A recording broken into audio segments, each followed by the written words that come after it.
कि हमारी लाइफस्टाइल कैसी होनी चाहिए। मैं उम्मीद करती हूँ कि आज के बाद सभी लोग बहुत खुश रहेंगे और खुशी खुशी अपने लाइफस्टाइल को एक हेल्दी लाइफस्टाइल में बदलेंगे।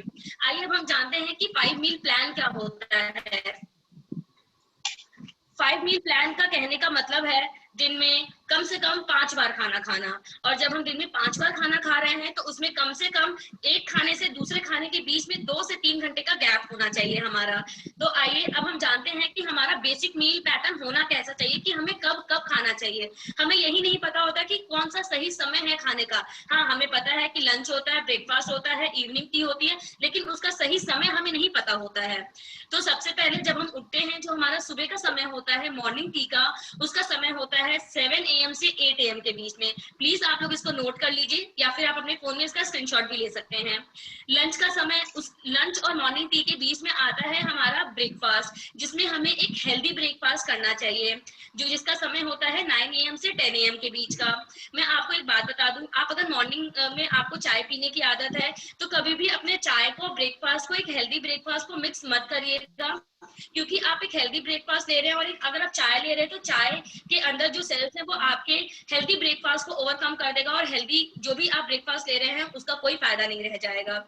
उसके बाद आता है हमारा लंच, जो कि 1 से 2 बजे के बीच में होता है। उसमें हमें पूरा खाना खाना चाहिए, 1 कटोरी दाल, 1 कटोरी सब्जी, 2 रोटी, थोड़ा सा चावल, चावल ऑप्शनल होता है, आपका ग्रीन सैलेड, और आपका बाकी की कॉम्प्लीमेंट्स आपको जो लेनी है आप उसके साथ लीजिए। शाम का समय जो होता है हमारा इवनिंग टी का, वो होता है 5 PM to 6 PM। इस समय भी हमें कोई हेल्दी स्नैक के साथ कोई बेवरेज लेना चाहिए। और हमारा रात का खाने का समय होता है डिनर का, जो कि 8 बजे से 9 बजे तक का होता है। अगर आप इस तरीके से अपने खान पान को डिस्ट्रीब्यूट करके अपने लाइफ पैटर्न में ले आएंगे, डेफिनेटली आपकी लाइफस्टाइल बहुत हेल्दी हो जाएगी। यही होता है, हम बेसिकली जो आज हम अपने घर की गृहिणियों को यहाँ पे इम्पोर्टेंस दे रहे हैं, वो क्या करती हैं, सबको ब्रेकफास्ट बना के देती हैं, लंच बना के देती हैं। आज के टाइम पे बच्चों का घर से सेशन चल रहा है, ऑनलाइन सेशन चल रहा है, तो वो अपना ब्रेकफास्ट स्किप कर देती हैं। या तो जो लंच का समय है वो ब्रेकफास्ट का समय हो रहा होता है, या तो लंच और ब्रेकफास्ट दोनों एक साथ हो रहा होता है। तो प्लीज मैं सारी लेडीज को रिक्वेस्ट करूंगी कि प्लीज अपने इन टाइमिंग का ध्यान रखें, घर का ख्याल रखते रखते अपना भी ध्यान रखें। मुझे पता है आप सब मल्टीटास्किंग है, क्योंकि अगर हम मल्टीटास्किंग रहेंगे तभी हम अपने घर को संभाल सकते हैं।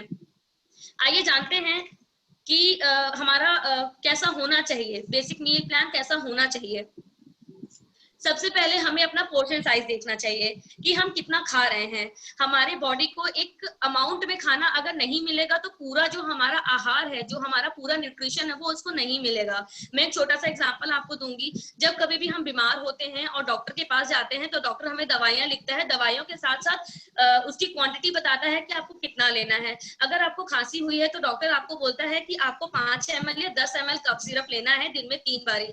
अगर आप उसको उसी तरीके से नहीं लेते हो, अगर आप 5 ml की जगह 4 ml ले रहे हो या 10 ml की जगह 8 ml ले रहे हो, तो आपकी खांसी नहीं ठीक होती है। उसी तरीके से जब हम अपना खाना खा रहे हैं, अगर 1 कटोरी दाल हम नहीं लेके बैठेंगे, सिर्फ ड्रेसिंग के लिए एक थोड़ी सी दाल थाली में रख ली, थोड़ी सी सब्जी रख ली, तो मैं आप सभी को बताना चाहूंगी कि जो पूरा न्यूट्रिशन है, पूरा आहार है, आपको नहीं मिलेगा।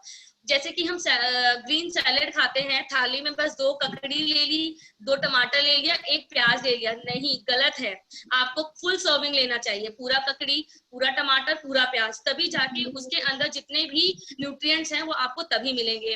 Eat healthy carbohydrates. जब भी हम खाते हैं तो हमें हेल्दी कार्बोहाइड्रेट्स खाने चाहिए। जैसे कि हमारे पास 2 तरीके के कार्बोहाइड्रेट्स होते हैं, प्लीज नोट कर लीजिए। हमारे पास 2 तरीके के कार्बोहाइड्रेट्स होते हैं, simple carbohydrate and complex carbohydrates. जो भी सिंपल कार्बोहाइड्रेट्स होते हैं उन्हें हमें नहीं लेना चाहिए। मैं एग्जांपल के तौर पे आपको बता दूं, आपकी रसोई में जितनी भी सफेद तरीके की चीजें मौजूद हैं, आपका चीनी हो गया, आपका सूजी, आपका बेसन, मैदा, आपका मैगी, पास्ता, ये सब सिंपल कार्बोहाइड्रेट्स होते हैं जो कि हमारी बॉडी के लिए अच्छे नहीं होते हैं। हमें कॉम्प्लेक्स कार्बोहाइड्रेट्स लेना चाहिए, जैसे oats, multigrain, whole wheat, brands, बहुत सारे ब्रेड, व्हाइट ब्रेड भी सिंपल कार्बोहाइड्रेट में आता है, आपको उसको रिप्लेस करके मल्टीग्रेन है, आपके पास व्हीट ब्रेड है, वो सब आपको लेना चाहिए। Eat more whole food and less processed food. आज के टाइम पे हमारे पास टाइम नहीं होता है और हम बाजार से रेडीमेड फूड लेके आते हैं, घर में उसमें पानी डाला और उसको माइक्रोवेव कर लिया, या तो फिर गैस पे पका के हम उसको खा लेते हैं, उसे हमें नहीं खाना चाहिए। हमें होल फूड खाना चाहिए, पूरा भोजन करना चाहिए, हमें उसको घर में ही बनाना चाहिए। खाने को बनाने में जितना समय देना चाहिए, हमें पूरा समय अपने खाने को देना चाहिए बनाने के लिए। मोर वेजिटेबल्स एंड फ्रूट्स, अपने डाइट में, अपने दिनचर्या में ज्यादा से ज्यादा सब्जियां और फ्रूट्स को हमें इंक्लूड करना चाहिए। जो भी सीजनल वेजिटेबल्स हैं, जो भी सीजनल फ्रूट्स हैं, उन्हीं को खाना चाहिए।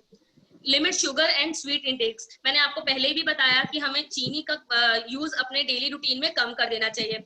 चूज गुड फैट्स, हमारे पास बहुत से तरीके के फैट्स होते हैं। आमतौर पे हम ओमेगा 6 लेते हैं, ओमेगा 6 फैटी एसिड लेते हैं, जो कि अगेन हमारे शरीर के को बहुत ज्यादा नुकसान पहुंचाता है। आपके घर में बच्चे जो आपका कुरकुरे, लेस का पैकेट का चिप्स खा रहे होते हैं, आप उसको पलट के देखोगे, उसके अंदर आपको ओमेगा 6 मिलेगा। वो हमारी बॉडी के लिए बहुत ही डेंजरस होता है, तो हमें उसको ना खा के अपने फैट को ओमेगा 3 से रिप्लेस करना चाहिए और ओमेगा 3 फैटी एसिड को कंज्यूम करना चाहिए। ड्रिंक वाटर, जैसा कि आपको पता है कि पानी हमारे जीवन में बहुत ज्यादा महत्व रखता है। आगे हमारे गेस्ट स्पीकर आपको उसके बारे में जरूर बताएंगे। तो हमें अपने डेली रूटीन में ढेर सारा पानी भी इंक्लूड करना चाहिए।